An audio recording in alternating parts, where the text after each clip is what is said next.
की सबसे अहम खबर नेशनल हेराल्ड केस को लेकर देखिए बीजेपी और कांग्रेस सामने आ गई है। कल दरअसल कांग्रेस ने कोर्ट के दखल से इनकार पर गैंग्स पर गांधीनगर का शब्द उछाला था और आज बीजेपी ने इस पर पलटवार करते हुए गैंग्स ऑफ इटली और डकैत ऑफ इटली का नाम उछाला है।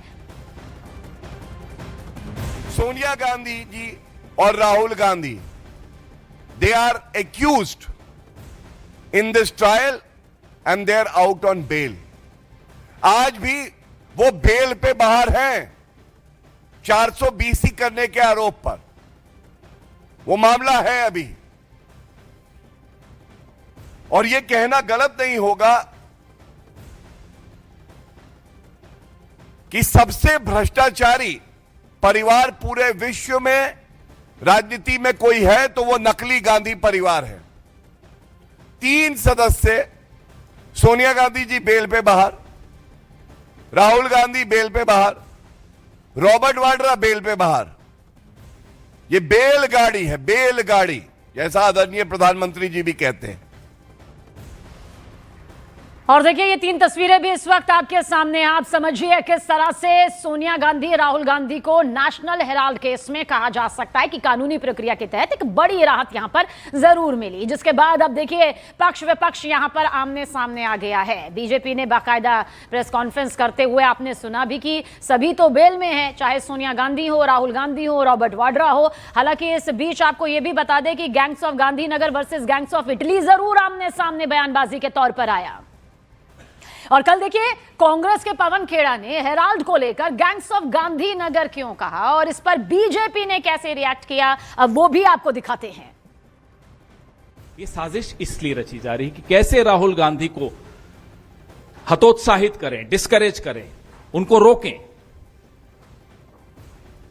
और ये साजिश राहुल गांधी के खिलाफ नहीं है, सोनिया गांधी के खिलाफ नहीं है, कांग्रेस पार्टी के खिलाफ नहीं है। साजिश आप सबके खिलाफ है। ये साजिश इस देश के लोकतंत्र के खिलाफ है। ये साजिश इस देश के संविधान के खिलाफ है। ये साजिश एक एक भारतवासी के मौलिक अधिकारों के खिलाफ है, क्योंकि उन सब की रक्षा करने का दायित्व इस देश की जनता ने विपक्ष को सौंपा है। और विपक्ष, खास तौर पर राहुल गांधी, उस दायित्व को बहुत मजबूती से निभा रहे हैं। यही दिक्कत है गैंग्स ऑफ गांधीनगर में।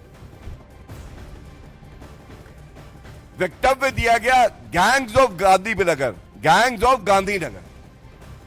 ये गैंग्स ऑफ गांधीनगर क्या है? अगर इनकी ही भाषा में जवाब दिया जाए तो भारत के लोग तो कहते हैं डकैत of Italy, dacoits of Italy. ये लोग भारत को लूटने आते हैं, लूटते हैं, बिना नागरिक हुए वोट करने का प्रयास करते हैं, और उसके बाद गांधीनगर के जो हमारे नागरिक हैं, ईमानदार, मेहनती, कर्मठ, देश प्रेमी, उनका अपमान करते हैं इस तरह से। तो मैं कह देता हूं पवन खेड़ा जी को माफी मांगनी चाहिए, खड़गे जी को माफी मांगनी चाहिए पूरे देश से। और 2 खास मेहमान इस वक्त हमारे साथ चर्चा में मौजूद है। निगत अब्बास हमारे साथ कांग्रेस से मौजूद हैं और साथ ही के शर्मा जी, आप बीजेपी प्रवक्ता हैं। आप दोनों का ही बहुत बहुत स्वागत है। सबसे पहले के शर्मा जी, आपकी तरफ रुख करेंगे। कांग्रेस का पूरा खेमा सीधे और साफ शब्दों में कह रहा है कि अदालत की यह प्रक्रिया बीजेपी को भा नहीं रही। हमें जो राहत मिली है, पार्टी को जो राहत मिली है, उस राहत को पचा नहीं पा रही है बीजेपी।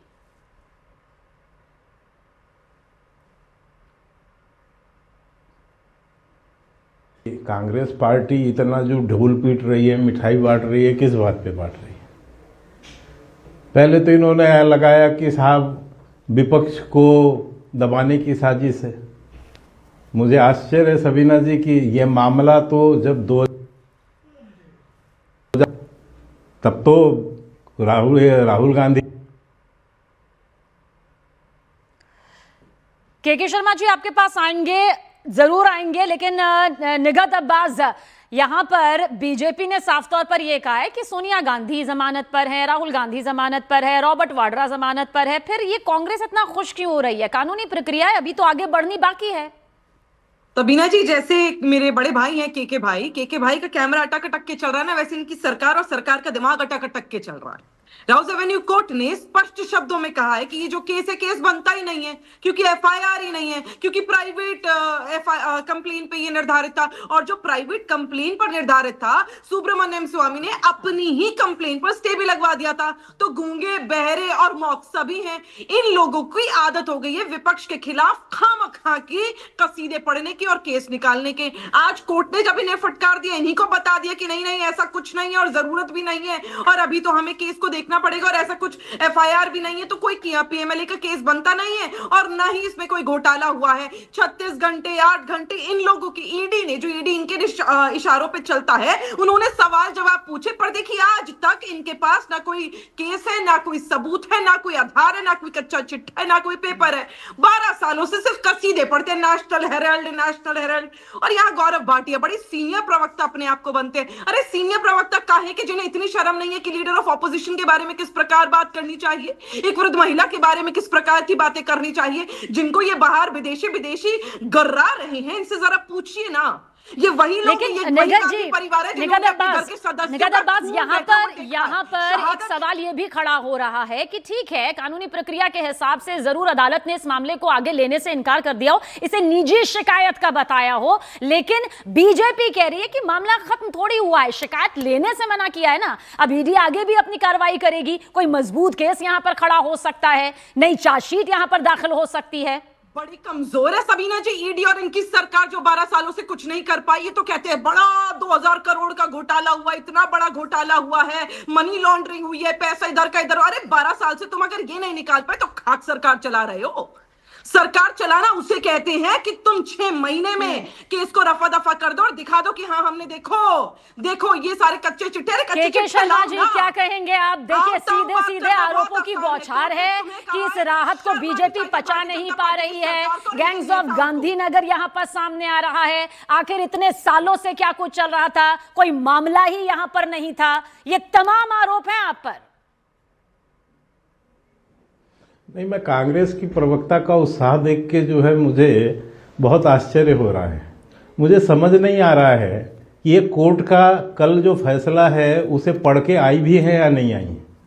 इनको फैसले के विषय में कुछ पता ही नहीं। और दूसरा, निखत जी, सरकार कोर्ट नहीं चलाती। ये जमानत पे, ये बेल पे जो है आपके सोनिया गांधी, अब बीच में नहीं, बहन जी बीच में नहीं, शांति रखिए, थोड़ा सब्र करना सीखिए। मैंने तो कहा है सब्र करना सीखिए, सब्र करना सीखिए।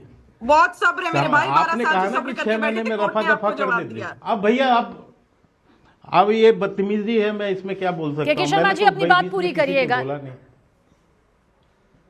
हाँ, तो मैं इसलिए कह रहा हूँ कि इनको थोड़ा शांत रखिए ना। इतना काहे को एग्रेसिव हो रही हैं। अभी भी सोनिया गांधी, राहुल गांधी जमानत पर हैं। मामला अभी भी जो है कोर्ट पे है।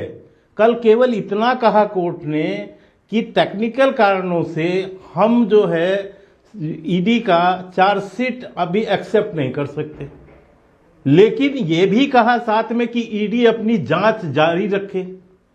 ईडी ने अक्टूबर में अभी जो है उसके एफेंस विंग ने जो है इसमें एफआईआर दर्ज किया है। ईडी अभी हाई कोर्ट भी जा रही है। आप किस बात की खुशी मना रहे हैं? क्यों इतना उछल रहे हैं? अरे सच का सामना करना सीखिए। कांग्रेस के लोगों को मेरा एक अनुरोध है, आप इसी तरह, मैं एक उदाहरण बताता हूं। जब गुजरात का चुनाव हुआ था शबीना जी, तो हमारी कुछ सीटें कम हो गई थी, हालांकि हम जीते थे। इस चुनाव में नहीं, पिछली बार कांग्रेस ने उस समय भी ढोल बजाया, मिठाई बांटी और ये कहा कि हम जो है जीत गए जी, जीत गए जी, जीत गए। ये हार में भी जश्न मनाते हैं। तो ये तो कांग्रेस की आदत है। सच क्या है? ये धोखाधड़ी का जो मामला, ये विश्वासघात का मामला, ये आपराधिक मामला, ये भ्रष्टाचार का मामला, ये 420 का मामला, क्या इस मामले पर कोई सुनवाई हुई है अभी तक? कोई फैसला कोर्ट का आया है? कोई फैसला नहीं, अभी तो सुनवाई नहीं हुई इस पर। तो इतना क्यों उत्साहित है? क्या वाकई कांग्रेस के लिए एक संजीवनी की तरह हो गया? ना चुनावी परिणाम वैसे आ रहे हैं, ना नतीजे उस हिसाब से आ रहे हैं जिसकी पुरजोर कोशिश कांग्रेस लगातार कर रही है। क्या ये संजीवनी की तरह हो गया कांग्रेस के लिए? बीजेपी को तो यही लग रहा है। जब आप सरकार आने की बात करते हैं सबीना जी, तो याद होगा भारतीय जनता पार्टी के उद्धा प्रवक्ता यहाँ पर बैठे हुए हैं, ये भी 50 साल सत्ता से बाहर बैठे हुए थे और 2 सीटें इनके पास थी, तो उसकी तो बात नहीं करते। एंटी इनकम्बेंसी आएगी और सरकार की जो जितने भी काले चिट्ठे वो जनता के सामने जैसे धीरे धीरे आ रहे कि किस प्रकार ये SIR कर रहे हैं, किस प्रकार ये घोटाले कर रहे हैं, किस प्रकार ये पोल्यूशन पर चर्चा नहीं कर रहे हैं, किस प्रकार बेरोजगारी हो रही है, किस प्रकार इन्फ्लेशन बढ़ रही है, किस प्रकार और बहुत सारी चीजें हो रही है और किस प्रकार ये ध्रुवीकरण की राजनीति कर रहे हैं। जब ये जनता के सामने आ जाएंगे और जनता त्रस्त हो जाएगी, तब ये जल्दी सरकार से जाएंगे। और जिसके मैं कहते हैं ना पूत के पांव पालने में दिखने लगते, दिखने भी लगा, ऐसा नहीं है कि नहीं दिख रहा है, जनता देख रही है कि किस प्रकार चीजें चल रही है। अब आपने संजीवनी की बात करी, संजीवनी की बात तो मैं आपको ये बता दूं, मैं तो पूछ रही हूँ 12 साल से, मुझे बताइए ईडी और CBI क्या कर रही है 12 साल से? क्या आप लोगों के पास आज तक कोई भी पेपर या कोई भी ऐसा चिट्ठा या कोई भी बैंक का ट्रांजैक्शन? चलिए ठीक है, यही सवाल, इसी सवाल का जवाब जो के शर्मा जी बनता भी है कि आखिर इतना लंबा वक्त, इतनी लंबी कानूनी प्रक्रिया, जांच पड़ताल, एक के बाद एक बड़े खुलासे, और फिर अदालत कह देती है कि ये निजी शिकायत पर आधारित है, इस मामले को लिया नहीं जा सकता। क्या ये बहुत बड़ा झटका नहीं या सोचने वाला विषय नहीं है? सबीना जी, आपने कहां से इस बात को पढ़ा है? कहां पर कोर्ट ने कहा कि इस मामले को लिया नहीं जा सकता? मामला तो कोर्ट के अंदर चल रहा है। ये तो ईडी की एक कार्रवाई थी, उसके चार्जशीट को टेक्निकल ग्राउंड पे ये कहते हुए कि अभी FIR नहीं है इसलिए हम नहीं ले रहे। ये कहां से मामला खत्म हो गया? मुझे आश्चर्य है कि कम से कम आपको भी अध्ययन करके आना चाहिए। ये मामला खत्म नहीं हुआ है, ये मामला तो चल रहा है। देखिए, स्पेशल जज विशाल गोगने ने अपने फैसले में जी बिल्कुल, मैं आपको सुन रही हूं सर, बिल्कुल सुन रही हूं। एक बात मुझे चलिए ठीक है, आप पूरी करिए। इसलिए कहा आपको कि आपको इसका जरूर अध्ययन करना चाहिए।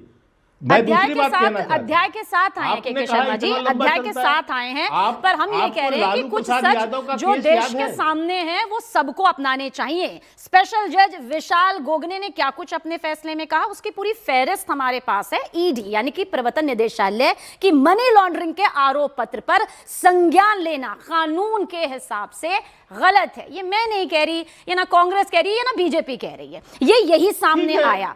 जज के मुताबिक जांच एजेंसी की शिकायत, सुन लीजिए फिर आप अपनी बात पूरी कर लीजिएगा, किसी निजी व्यक्ति की शिकायत के आधार पर थी, ना कि किसी FIR पर जो अपराध से जुड़ी हुई है। मान लेने में भी मेरे ख्याल से कोई बुराई नहीं है। ठीक है, अब ईडी आगे देखेगी, नया चार्जशीट होगा, ये आपस की हो सकती है बात, लेकिन ये मेरी तरफ से नहीं है। जी जी आप सबीना जी, मुझे लगता है कि इस मामले को और अच्छे से अध्ययन करना चाहिए। ये मामला कोर्ट पे था, 12 साल से ये कोर्ट के बीच में 2 एजेंसियां और आई, CBI आई, एक मिनट, CBI आई है और ED आई है। ED के एक चार्जशीट पर अभी संज्ञान लेने से कोर्ट ने मना किया, लोअर कोर्ट ने, वो हाई कोर्ट भी जा रहे हैं। अब मैं दूसरी बात कह रहा हूं जो, और इसलिए अभी पटियाला हाउस में जो मामला चल रहा है, जहां पर ये जमानत पर है, वो जमानत खत्म हुई है क्या? वो अभी मामले पर कोई फैसला आ गया क्या? तो ऐसा कुछ भी नहीं हुआ। अब दूसरी बात आप कह रही है इतना लंबा चल रहा है, आपको ध्यान होगा लालू प्रसाद यादव का मामला कितने वर्ष चला? 22 वर्ष। 22 वर्ष बाद जाके फैसला हुआ और लालू प्रसाद यादव को सजा हो गई। सजा इस लेवल की हुई कि मुखिया का चुनाव तक नहीं लड़ सकते। तो ये अभी तो बाकी है, मनी लॉन्ड्रिंग का कागज नहीं दिखाएंगे, व्यवस्था है सबीना जी। और इसके मैं आपको ये कह रहा हूँ कि क्या अभी जमानत पर इनकी कोई जमानत खत्म हो गई है क्या? भाई मैं तो ये कह रही हूँ 12 ये तो समझने वाली बात है। चलिए बहुत शुक्रिया आप दोनों का, के शर्मा जी आपका भी शुक्रिया, निगत अब्बास आपका भी शुक्रिया। जाहिर सी बात है, गंभीर मामला है, बड़ा मुद्दा है, कानूनी प्रक्रिया से गुजर रहा है और अभी बहुत कुछ सामने आना बाकी भी है।